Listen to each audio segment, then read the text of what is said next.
It's debate day, or perhaps we should call it fight night. In Atlanta, President Joe Biden is going to face off in the first presidential debate against former President Donald Trump. And I'm joined today to discuss this with Byron York.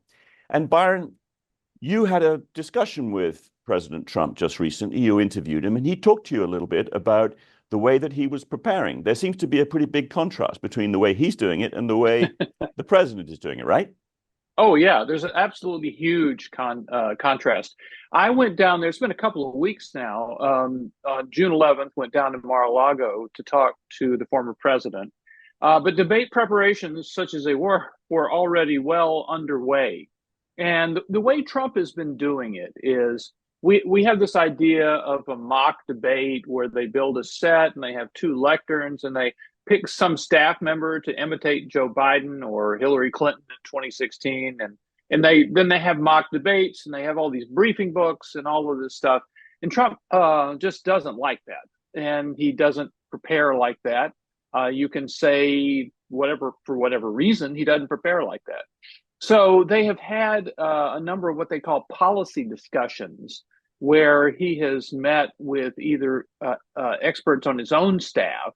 For example, Stephen Miller knows as much about immigration as anybody in Congress or anywhere else.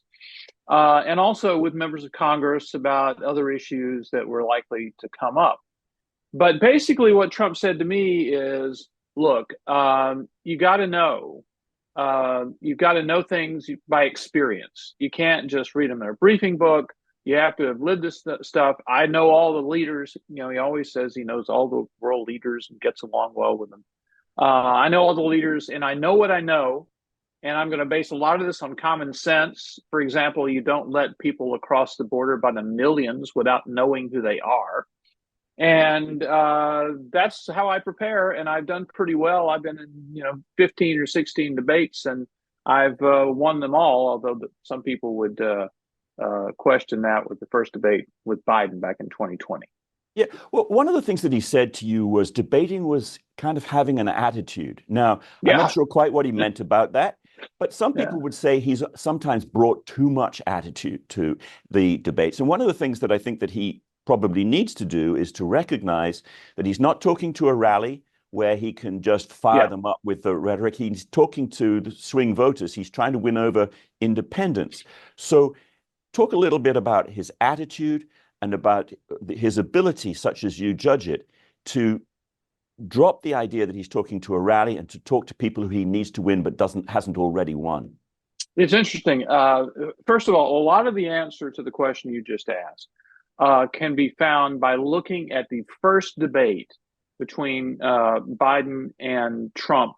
It was at the end of September of 2020. And if you remember, Trump actually had COVID at the time. We didn't know that. Trump was incredibly aggressive. He interrupted Biden left and right. Biden could not get a word in, so much so that a lot of people thought, who were Trump supporters, thought, wow, you're just being too aggressive. You've got to let him say something, if only then to refute it. So Trump was very, very aggressive, and he got a lot of negative feedback after that debate, including from his own staff and people who support him. So one kind of rule that he's going by this time is don't do that again. And in our talk, he doesn't come out and say, boy, I was wrong. I really messed up. But he did concede that he was overamped and went too far, overdid it in the first debate, and that he's not going to do that again, because he said in the second debate, there were only two back in 2020. In the second debate, he tried a much different strategy and got much better results. One thing that's going to be interesting about Trump's style is that the ground rules of this debate is being conducted in a CNN studio in Atlanta, and nobody's going to be in there. My guess is it's going to be Trump, Biden, the anchor people, and the technical people who are necessary to be in the room. There's no studio audience, and Trump always plays off the audience. And he told me, this is going to be a dead, sterile room. And with Trump, he tries things out and judges them by audience reaction. And even if it's a debate, he says, they give you feedback, they applaud or they don't Right. applaud. Right. And that's important, and he's not going to have it. Yeah, one of the things that is very apparent is that, and he said this to you, is that he accepted the debate terms very quickly. Yeah. That Biden wanted no audience. It was going to be the two CNN moderators who are widely regarded as being favorable to Trump. That was because, wasn't it, that he The other way wanted to around, make favorable sure, to Biden. sorry, favorable to Biden. That was because, wasn't it, that he wanted to make sure that he didn't say no and then have Biden able to say, well, the guy wouldn't debate me. He wanted to make Yeah. sure that he forced Biden to debate because he thinks that he can win just by being on the stage and talking against Biden and with Biden, debating him for 90 minutes. That was his thinking, right? Yeah, a lot of people, it happened so fast. I mean, Biden challenges Trump to a debate, and that's the news early in the morning of that day. And by lunchtime, Trump is accepted, and it was a very fast moving day. And a lot of people wondered, like me, why did he agree to do a debate with CNN, and then he agreed to do a debate with ABC? And these are not really Trump-friendly networks, or they're not really Trump-neutral networks. They've got a lot of people who are very against Trump in their commentary ranks. So why did he do it? And basically, I think he felt trapped into it. It's like he couldn't say no. Once the other guy challenged him to a debate, he couldn't really say no. So he felt the best thing to do was surprise them by just accepting it immediately. And then they would be roped into it. Now, I don't know who comes out the winner in that. Obviously, Biden took the lead in challenging the debate, first. But I think the bottom line is that they're both trapped in this. I mean, if one says, I want to debate on June 27th in Atlanta, I challenge you to a debate, and you don't show up, I mean, you're the guy who was scared to debate. So I think they're both roped into this thing. Yeah, so I want to have a look in a second at a clip of Trump talking about Biden to a rally. And the reason I want to do this is that he really wants to mock Biden and his preparation, et cetera. And in the debate, we can pretty much assume that Biden is going to try and needle Trump to get him to behave in a way that is going to be to alienate voters.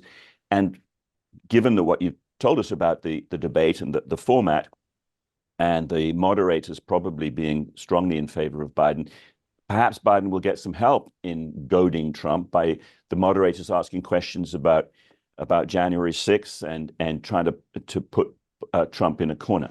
As you know, it's been reported that right now Crooked Joe's gone to a log cabin to study, prepare.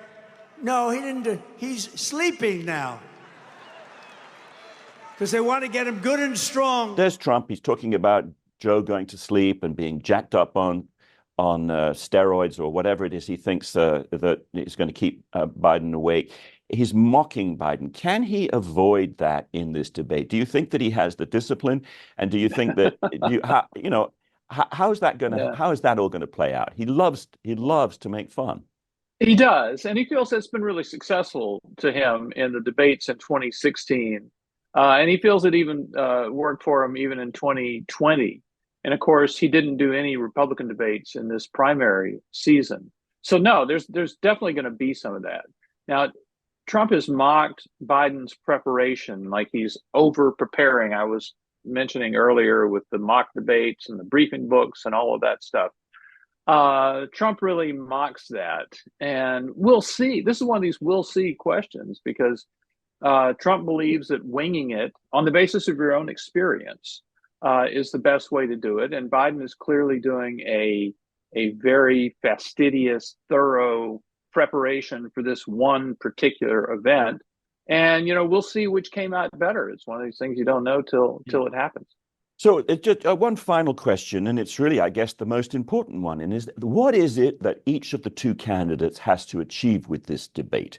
Presumably, it's got to do with Biden seeming competent and engaged, and Trump seeming reasonable and not alienating. But I mean, talk a little bit about what they want to get out of this debate tonight. Well, with Biden, I think it's definitely reassuring people about his age-related infirmities, his physical and intellectual ability to do the job for 4 more years. I think that's the biggest single concern voters have about Biden, and it's reassuring them on that matter that's so important with him.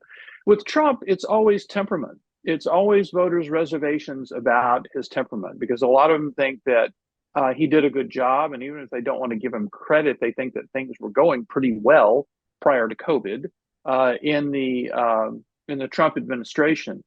Always the reservations. I mean, if you go to Trump rallies, you go to any political events, the reservations that people have are about his temperament. So he needs to be, Trumpy in the sense that he's entertaining and sharp and can mock people and occasionally even be funny. But he's got to reassure them that he's really serious about this, and that he's not just going to go off in search of retribution or some other irrelevant priority if he's elected president. Yeah. Well, it's something which, as you say, it's one of those wait and see. We'll just have to see how it comes out. There's going to be a lot of debate about it over the course of several weeks, no doubt, all the way through to the election, because this could really be a turning point. It could actually hinge the election, the debate between the two. The first debates generally are much more important than any subsequent debates. So we're going to talk about the campaign throughout the next coming weeks and months. And please join us again. Thank you very much, Byron. Join us again on Political Perspectives.